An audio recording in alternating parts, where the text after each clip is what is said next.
So, we are going to be reading the Bible today. Probably Genesis 1, 2, 3. This is the beginning of my Bible reading, which the plan is to read the entire Bible one from page 1 to the very last page. So, let's get started here.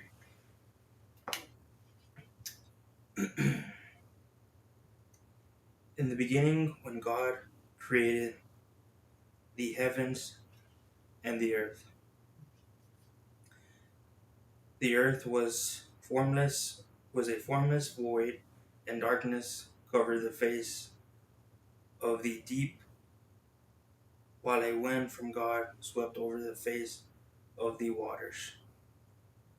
Then God said, "Let there be light," and there was light. And God saw the light was good, and God separated the light from the darkness. God called the light day, and the darkness he called night. And there was evening, and there was morning, the first day. Kind of like today. Today is the first day I start reading the Bible. And God said, "Let there be a dome in the midst of the waters, and let it separate the waters from the waters." So God made the dome and separated the waters that were under the dome from the waters that were above the dome. And it was so. God called the dome sky, and there was evening, and there was morning, the second day.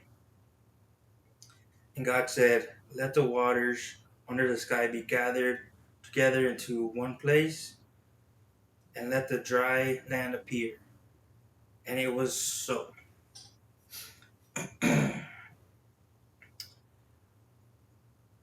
God, God called the dry land earth, and the waters that gathered together he called seas.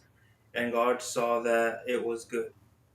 Then God said, "Let the earth put forth vegetation, plants yielding seed, and fruit, trees of every kind on earth that bear fruit with the seed in it." And it was so. The earth brought forth vegetation, plants yielding seed of every kind, and trees of every kind bearing fruit with the seed in it.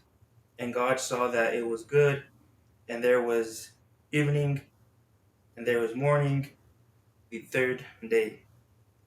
And God said, "Let there be lights in the dome of the sky to separate the day from the night, and let them be for signs, and for seasons, and for days and years.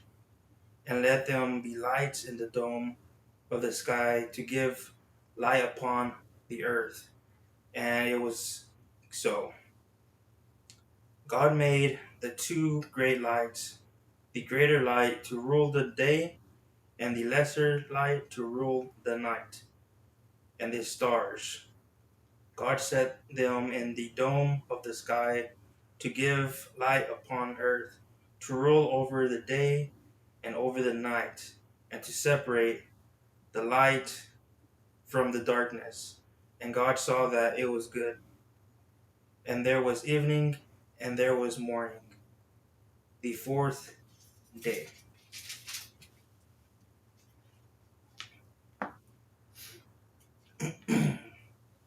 And God said, "Let the waters bring forth swarms of living creatures, and let birds fly above earth across the dome of the sky." So God created the great sea monsters and every living creature that moves, and every kind with which the waters swarm, and every winged bird of every kind. And God saw that it was good. God blessed them, saying, "Be fruitful and multiply and fill the waters in the seas, and let birds multiply on the earth." And there was evening, and there was morning, the fifth day.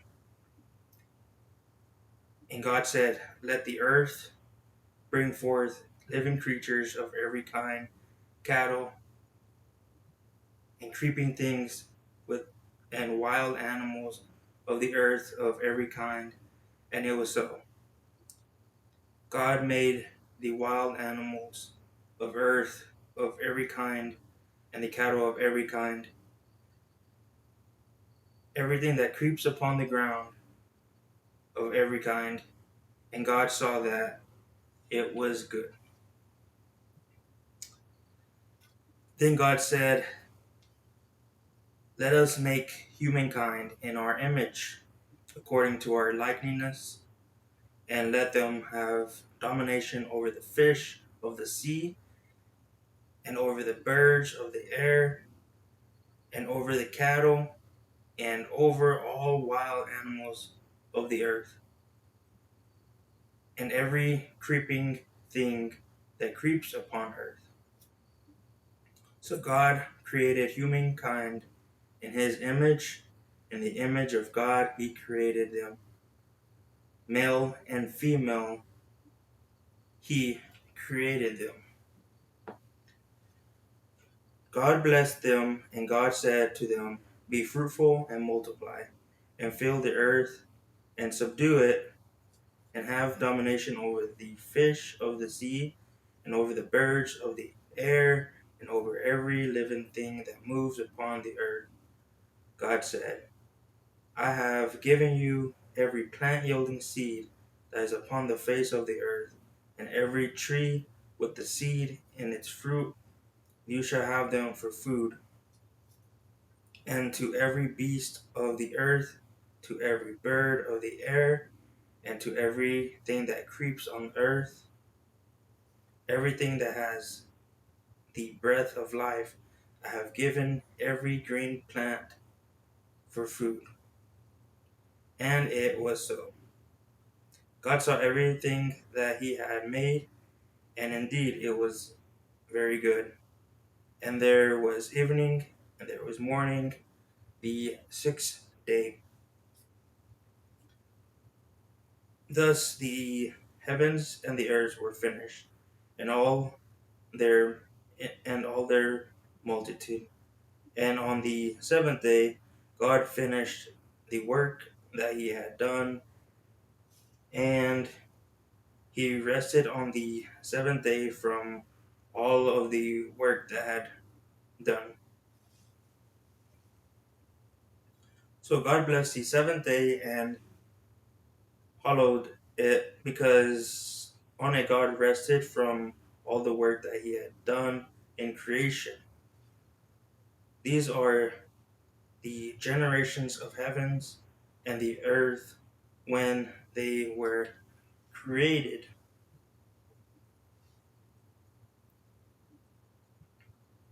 In the day that Lord, in the day that the Lord made the earth and the heavens, when no plant of the yield was yet in the earth, and no herb of the field had yet sprung up, for the Lord had not caused it to rain upon earth, and there was no one to till the ground, but a stream would rise from the earth and water the whole face of the ground.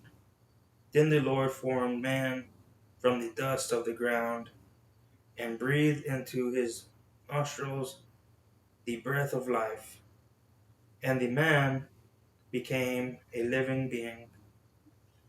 And the Lord planted a garden in Eden in the east, and there he put the man whom he had formed out of the ground of the Lord God made to grow.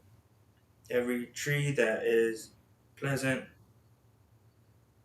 to the sight and good for food, the tree of life also in the midst of the garden, and the tree of knowledge and good and evil. A river flows out of Eden to the water of garden, and from there it divides and becomes four branches. The name of the first is Pishon, and it is the one that flows around the whole land of Havilah, where there is gold. And the gold of that land is good. Dillium and onyx stone are there. The name of the second river is Gihon. It is the one that flows around the whole land of Cush. I see whenever people talk about weed, they say, well, it's mentioned in the Bible. Well, now I see where they're talking about the around the whole land of Cush. But I mean, that's a whole nother story though. But I see now where they bring it up. Either way, let's continue. The name of the third river is Tigris, which flows east of Assyria, and the fourth river is the Euphrates. The Lord God took the man and put him in the Garden of Eden till it and to till it and keep it. And the Lord God commanded the man, you may freely eat of every tree of the garden, but of the tree of knowledge of good and evil you shall not eat. For the day that you eat of it, you shall die. Very interesting. Then the Lord said, it was not good that the man should be alone. It will make him a helper as his partner. So out of the garden, out of the ground, the Lord God formed every animal of the field and every bird of the air, and brought them to the man to see what he would call them. And whatever the man called each living creature, that was its name. The man gave names to all cattle, and to the birds of the air, and to every animal of the field. But for the man there was not found a helper as his partner. So the Lord caused a deep sleep to fall upon the man, and he slept. Then he took one of his ribs and closed up its place with flesh, and the rib that the Lord God had taken from the man, he made into a woman and brought her to the man. Then the man said, this at last is the bone of my bones and flesh of my flesh. This one shall be called woman, for out of the man's, for out of the man this one was taken. Therefore a man leaves his father and his mother and clings to his wife, and they become one flesh. And the man and his wife were both naked, and they were not ashamed. And that's how women were created. One of the biggest mistakes probably ever made in the history of the Bible. No, I'm just joking. I'm just joking. But anyways,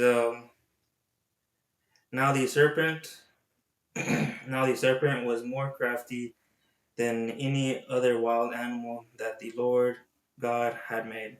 He said that the he said to the woman, did God say you shall not eat from any tree in the garden?